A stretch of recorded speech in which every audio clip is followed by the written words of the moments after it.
Hi guys, welcome back to my channel. तो ये जो फर्स्ट डे है उसका दोपहर के बाद का ये टाइम है जहाँ पे पूरा घिसाई का काम हो चुका था और हम खाने वाले बैठने थे। और यहाँ पे अंश के लिए मैं राब बना रही हूँ। तो अंश के लिए मैंने राब बनाई थी, हमारे लिए दाल ढोकली चावल और परोठे बनाए थे। तो बस साथ में बैठ के इस तरह से किचन में हम एंजॉय कर रहे थे, क्योंकि बाहर तो जगह नहीं थी कि हम खाने के लिए बैठ सके। तो हम पहले रिंकेश खाने के लिए बैठते हैं, उसके बाद मैं बैठती हूँ क्योंकि उसको संभालना पड़ता है। और यहाँ पे खाते खाते हम थोड़ी बहुत हंसी मजाक कर रहे थे और उसके बाद किंजल आ गई थी तो बर्तन वर्तन उसने क्लीन कर दिए थे। तो बस यहाँ पे जो एक हाथ बोलते A1 शेड वो हो चुका था, लेकिन उसको इतना पता नहीं चल रहा था क्योंकि ये प्रॉपर रॉयल कलर नहीं है, ये डिस्टेम्बर है। तो भाई ने बोला कि 2-3 हाथ लगेंगे तभी पता चलेगा, लेकिन फिर भी मेरे को कम ही लगता था। उन्होंने बोला कि थोड़ा सूखने के बाद अच्छे से उभर आएगा, लेकिन ऐसा कुछ नहीं हुआ। फिर शाम का टाइम हो चुका था तो फिर मैंने बोला कोई बात नहीं, चलो। तो जैसे हमने सिलेक्ट किया था वैसा वैसे ग्रे कलर नहीं है, वैसे शाइन वाला मुझे थोड़ा डार्क चाहिए था क्योंकि लाइट और डार्क का कॉम्बिनेशन अच्छा लगता है। और यहाँ पे फिर शाम का टाइम हो चुका था और हम बहुत थक चुके थे और मुझे बुखार भी आ गया था, तो मैं दवाई ले लेके काम कर रही थी। तो यहाँ पे वो भाई जो है सामान अंदर रखवा रहे थे और वो फिर बोला कि अभी अगर आपको डार्क कलर चाहिए तो नेक्स्ट डे मैं वापस से कर दूँगा। लेकिन मेरी कोई ऐसी हालत नहीं थी कि मैं वापस से सब सामान बाहर रखवाऊँ और फिर से वो एक वन शेड करवाऊँ। मैंने बोला चलेगा, बाहर बाहर जब करेंगे तब हॉल में तो थोड़ा डार्क करना, पिस्ता कलर करवाया था हमने बाहर में। बस तो यहाँ पे शाम का टाइम था और वो भाई तो चले गए थे और मेरी जो हालत है वो टाइट हो चुकी थी। और यहाँ पे मेरे को इतना गुस्सा आता था, एक तो गर्मी लग रही थी और सामान इधर से उधर। जैसे हम रूटीन में रहते तो इतना नहीं पता चलता कि हमारे पास इतना सामान है, लेकिन जैसे हम ऐसे काम करने निकलता जाता इतना सामान निकलता था। और यहाँ पे जो है वो अंश किसी के पास रहता नहीं था और नीचे कोई जगह नहीं थी कि हम अकेला उसको छोड़ सके, क्योंकि मुँह में वो कुछ भी डाल देता है। तो उसको संभालने के लिए एक इंसान चाहिए। तो ऑब्वियसली रिंकेश ही है घर में जो उसको संभाल सकता है, और तो कोई था नहीं मेरे घर में। विधि तो नीचे खेलने गई थी और होती भी तो भी वो वंश को नहीं संभाल सकती थी, छोटी है। तो बस वो बेचारे रिंकेश जो है वो उसको लेके संभालते। लेकिन बोलते हैं ना कि जैसे हम बहुत थक जाते हैं, स्पेशली मैं हाउस वाइफ की बात करती हूँ, तो हम ऑब्वियसली हस्बैंड पर ही गुस्सा निकालते हैं। जैसे हमें भी पता है कि ये गलत है, नहीं करना चाहिए, लेकिन क्या करें, वो भी मजबूर थे, मैं भी मजबूर थी। मुझे भी बुखार था, तबीयत ठीक नहीं थी, फिर भी मुझे अकेले हाथ से ये सब करना पड़ता था क्योंकि अंश किसी के पास रहता नहीं है। और वैसे भी जेंट्स को इतना नहीं पता चलता है कि कहाँ किस तरह से रखना है। तो फिर मैं गुस्सा कर कर के फिर सब सामान जो है वो रख रही थी अपनी जगह पे, जितना होता था उतना मैंने कर दिया। पहले तो मैंने अंदर की जो बेड शीट है वो मैंने पूरी चेंज कर दी, क्योंकि बहुत ही घिसाई पिटाई का हो चुका था। तो मैंने ऑलरेडी अंदर 2 बार पोछा लगा दिया था साफ़ सुथरी करके, और चादर जो है मैंने वो वॉश करने के लिए रख दी थी और दूसरी मैंने बिछा दी थी। और यहाँ पे जो है वो अंश और रिंकेश जो है खेल रहे थे, क्योंकि बाहर मैं साफ़ सफाई का काम कर रही थी। जैसे ये घर का अगर आप काम निकालते हो तो अगर कोई हेल्प कराने वाला हो तो थोड़ा इजी हो जाता है।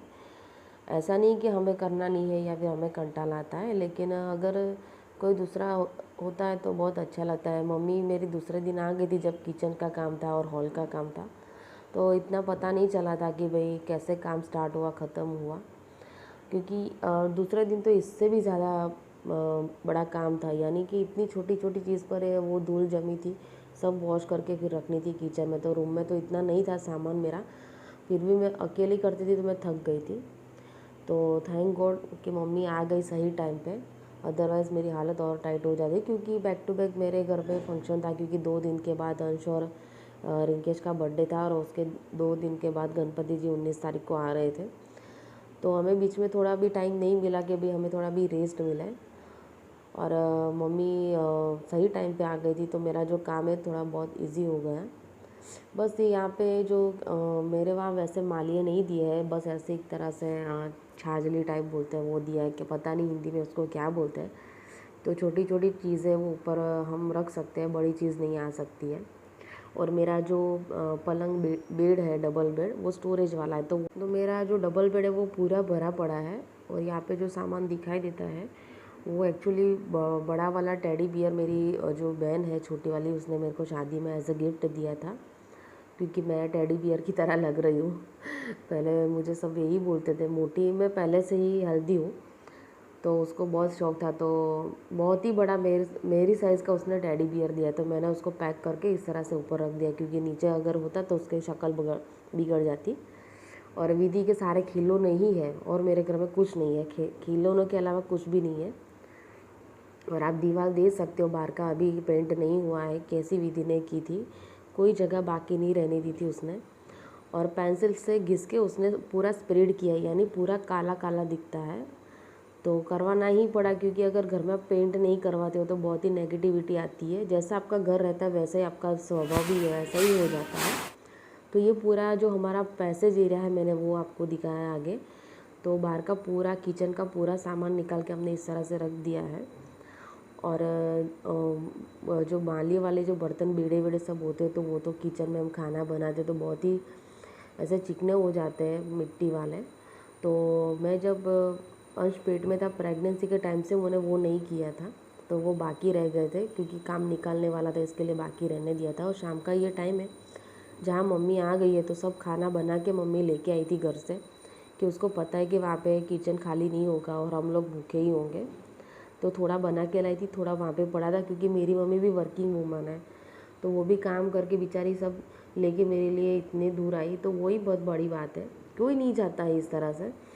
अगर घर पे अगर इंसान बैठा हो तो भी नहीं चाहता है किसी को हेल्प करने के लिए। तो मेरी मम्मी काम करती है या वो खाना बनाने जाती है, और इतना 5-6 घर के खाना यानी कि रसोड़े करके फिर यहाँ पे मुझे इस तरह से हेल्प करवाने आई, वो बहुत बड़ी बात है। और आप किचन देख सकते हो, इतना फैला पड़ा था।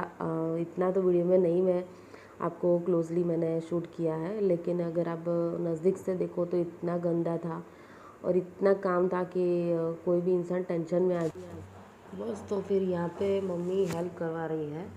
मम्मी फटाफट से जो है वो पोंछने वाले जो बर्तन होते हैं वो पोंछ के मेरे को देती है, और जो वॉश करने वाले थे वो भी उसने वॉश कर दिए थे। और ये जो बहुत ही गंदे बर्तन थे वो मम्मी ने नेक्स्ट डे सुबह में 6 बजे उठकर उसने ये सब सारे बर्तन जो आपको दिखाई देते वो बर्तन उसने धोए। और उसने इतने कपड़े धोए हैं कि मैं वो वीडियो में शूट नहीं कर पाई हूँ, लेकिन जो यानी कि मैंने जब सुखाए थे वो वीडियो शूट किया है, वो मैं आपको पार्ट 3 में बताऊँगी। कि मैं जब कपड़े सुखा रही थी तो मेरे को यानी थकान हो गई, तो उसने तो वॉश करके फिर गई थी।